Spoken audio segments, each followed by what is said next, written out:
What's up guys, Ronnie and welcome to Rad.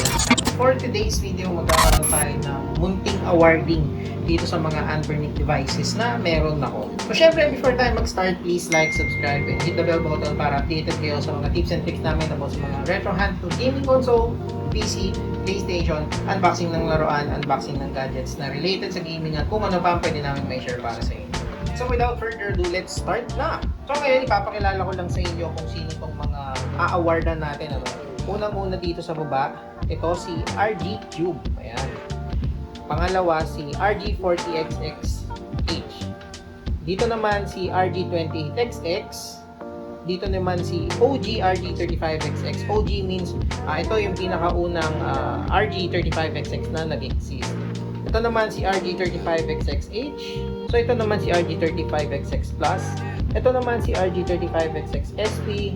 Ito naman si RG556 at ito naman si RG35XX 2024. So ngayon simulan na natin. So disclaimer lang guys, no? Itong mga sasabihin ko dito ay sarili kong opinion. So pwede kayong mag-comment sa baba kung sino nga ba yung napupusuan ninyo. Una nating award is yung tinatawag na cutest console. So sa tingin nyo, alin dyan yung pinaka-cutest console? Sa cutest console, ibibigay ko siya kay RG Cube. Ayan. Dahil napaka-cute nga naman niya kahit medyo malaki siya. Kahit sinong makita guys, nakukutan dito sa device na to. Pero, meron pa akong idadagdag dyan. Ang isa pang kinakukutan ko dito is itong si RG28XX. Ayan, napaka-cute nga naman. Kahit maliit siya, powerful siyang device. So, kaya niya hanggang PSP laruin. So, kung nalilitan kayo dito sa display nito, pwede nyo namang i-connect to sa TV para makapag-display kayo ng mas malaki. So, ayun. So, sunod naman natin dito is si most nostalgic console. Sa tingin nyo, sino dyan yung pipiliin ko? So, ngayon, sasabihin ko na kung sino yung napili ko dito. At meron ulit akong dalawang napili. Ito ay si RG35XX. Ayan. Na mukhang Game Boy na napaka-nostalgic nga naman. Nung unang kita ko pa lang dito, talagang Game Boy na talaga. Kahit sino naman ito, mukha talaga siyang Game Boy, no? At yung pangalawa naman ay si... Sino nga ba dito? At yung pangalawa ko ay si RG35X6 SP, guys. Ayan.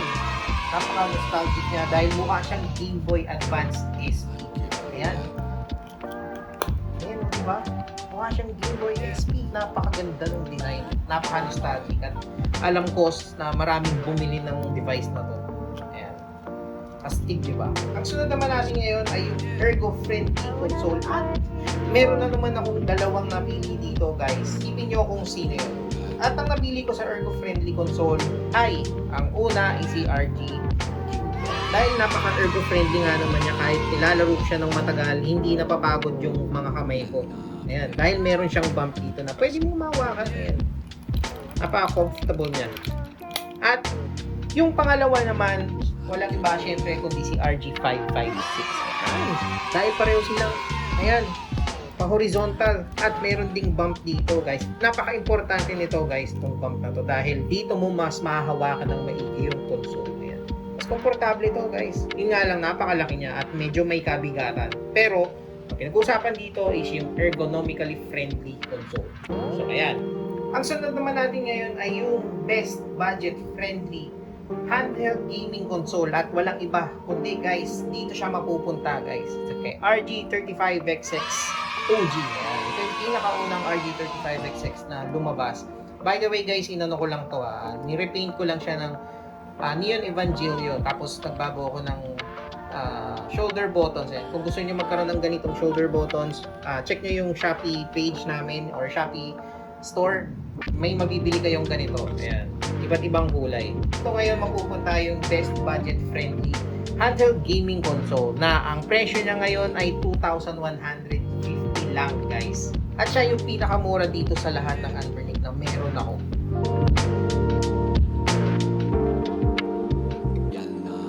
At yung sunod naman natin is yung most packetable. At syempre, walang iba kundi si RG28XX na napakaliit lang, no? Kasyang-kasya sa napalad, kayang-kaya siyang itapon dyan. Kayang-kayang hawakan. Napakaliit niya lang kasi kahit saan pwede mong ilagay. Kahit bulsa mo sa pantalon or short or pwede rin sa pocket mo sa polo mo. Ayan. At ngayon guys, dumako naman tayo sa best RG XX series na tinatawag. Alin nga ba sa mga to yung RG XX series na tinatawag? So, ito yon. Ang unahin natin ito si 40XX na kalalabas lang last week. Ayan. Sunod si 28XX. Sunod si RG35XX OG. Ayan. Si RG35XX-H, si RG35XX Plus, si RG35XX SP, at si RG35XX 2024. So kung akong tatanungin nyo guys, kung alin dyan yung pinaka-the best na RGXX series, ang pipiliin ko dyan syempre is si RG40XX. Dahil meron siyang mas bigger screen. Siya din yung may best ergonomics sa lahat ng RGXX series. Yun nga lang, may pagkamahal nga lang to kumpara sa lahat. So dahil mas malaki yung screen, syempre mas mahal to. Dati nung wala pa tong 40XX or nung hindi ko pa nare-receive to, ang the best na RGXX series para sa akin is itong RG35XX-H. Ayan. Dahil meron siyang analog, ayan.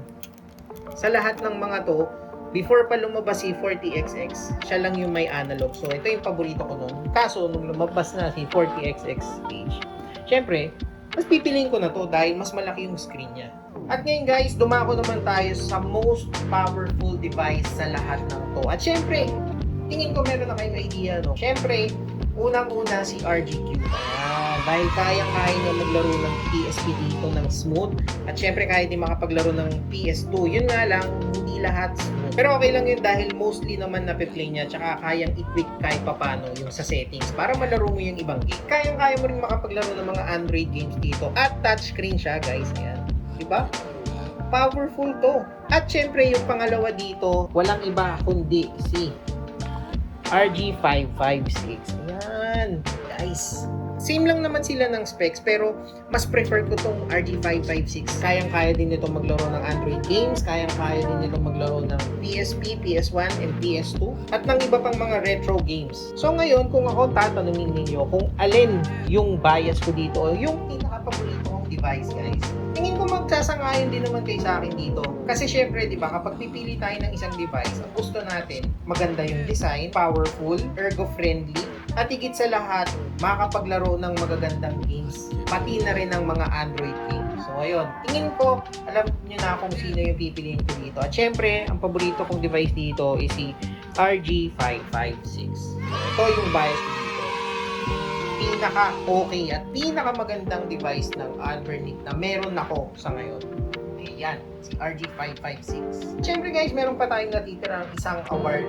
At yung award na yon is yung pinakatahimik sa, sa mga devices na to at walang nakuhang award. So ngayon, ito siya, si RG2024. Ayan. Nawilwildohan ako dito sa device na to kung bakit nirelease pa ni Anbernic. Pero kung akong papipiliin nyo kung si RG2024 ba o si RG35XX, mas pipiliin ko na to guys kasi kaya na niyang maglaro ng PSP. Pero hindi nga lang lahat. At ayun guys, no, natapos na tayo sa awarding ng Anbernic devices na meron ako ngayon. At ngayon, isasalang ko lang yung iba pang award na pwede kong ibigay sa hindi lang naman dito sa mga devices na to. For example, pinaka-the best na operating system sa RG35XX is yung Garling OS. Ayun, yung pinaka-okay, pinaka-stable na nag-work para dito sa RG35XX. At sunod naman is yung the best SD card brand na ginagamit namin sa mga devices na to. At yun yung SanDisk Ultra. Basta guys, kapag bibili kayo ng SD card, make sure na authentic yung SD card guys. Kasi maraming kumakalit ngayon ng mga fake SD card na pwedeng masira at maudlot lang yung paglalaro nyo ng games. So ayun, piliin nyo palagi ang authentic na SD card para sa mga devices na ganito. At yung pinakalas natin is yung most user-friendly operating system ng mga devices na to. At syempre, walang iba kundi yung stock operating system ng Android. Dahil wala ka nang ibang kailangan baguhin doon, wala ka nang kailangan i-modify, wala ka nang kailangan palikutin. So yun, plug and play, lalaroin mo na lang siya, wala ka nang kailangan cheche-bureche na ilalagay dyan.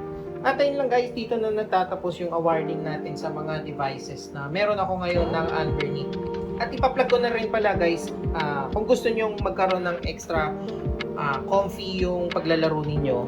For example, dito sa RG 35XX Plus, meron kaming binibentang mga ganito. Ayan, mga grip kung tawagin. Ayan. Mas komportable siyang hawakan Ayan. Mas masarap siyang laruin at hindi mangangala yung kamay ninyo. Okay? Meron din dito sa RG35XX-H. Ayan. Napakasarap laruin. O, napakasarap gamitin. Check nyo to sa Shopee store namin. Damn. Ganda na, di ba? Napaka-ergonomic niya. O. Ngayon, kung tatanungin nyo kung alin yung pinaka-ergonomic dyan sa mga yan, syempre itong dalawang to. Dahil meron na siyang grip na napakaganda. Hindi mangangala yung kamay mo. Kaya bili na kayo sa Shopee namin. At yun lang guys, sana may natutunan at nag-enjoy kayo sa video na to. And syempre, don't forget to like, subscribe, and hit the bell button para updated kayo sa mga tips and tricks namin about sa mga retro handheld gaming console, PC, PlayStation, unboxing ng laruan, unboxing ng gadgets na related sa gaming. At kung ano pang pwede namin may share para sa inyo. So, yun lang guys. Maraming salamat. Paalam.